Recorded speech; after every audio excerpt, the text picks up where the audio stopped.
Boleh? Terima kasih. Masuk sana tak dapat airtime. Ini ada number. Hanya. Tangan cik, tangan. Sebentar cik, sebentar cik. Sedap pula duduk kat dalam ni. Belakang kan? Kaki selesa? Kita pakai juga kan? Ayalah. Cik, selesa cik? Alhamdulillah. Okey, kita pergi lokasi kita je. Boleh. Silakan. Kita bos bro. Nice one. Tak kita tadi ya? Kita ni best bro sebenarnya. Kau mak kata nak cerita bro? Sorry. Kalau Wak masuk dulu, Wak terus pergi pakai. Alah, awak mesti masuk dulu. Game ni nama Kasih Masuk Itu Bulu. Kan? Itu tokong. Itu wakaf Cik Ye. Kat Kelantan tu. Aku teringin nak pergi masuk kan dengan budak-budak production. Tapi sebab si Wak cakap, okay, weh, aku nak bro.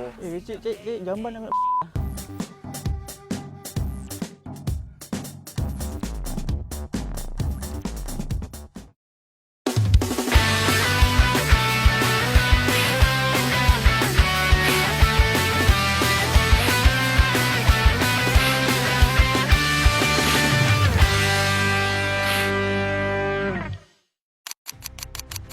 Uish, banyak berita yang berlega di media sosial tentang wang palsu.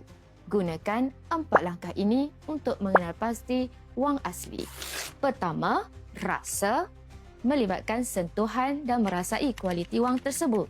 Wang asal terasa kasar dengan cetakan timbul pada potret yang di-Pertuan Agong. Lihat, pegang bawah cahaya, anda akan lihat potret 3 dimensi, tanda pandang telus dan benang keselamatan berteks mikro yang tertanam dalam wang kertas. Langkah ketiga, sanding. Tundukkan wang kertas dan perhatikan perubahan imej atau warna pada benang keselamatan dan petak berkilat. Langkah keempat, periksa. Gunakan lampu UV atau kaunter pembesar.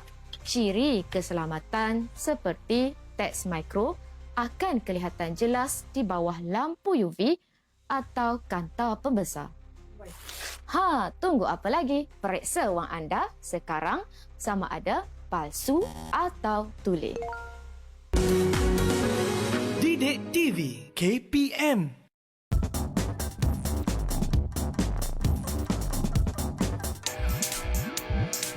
kemenangan berpihak kepada aku dengan Mio lah. Jadi terasa seronok lah dapat menaiki kereta tapi kita tak bawa, duduk belakang aja. Best tak apa. Okey lah. Mana tak best yang di belakang kan? Mesti lah best. Dah berapa lama dah buat kerja ni? Baru 1 hari. Saya baru sampai sini. Lepas tu, kita orang straight pergi kat tempat nak lunch lah.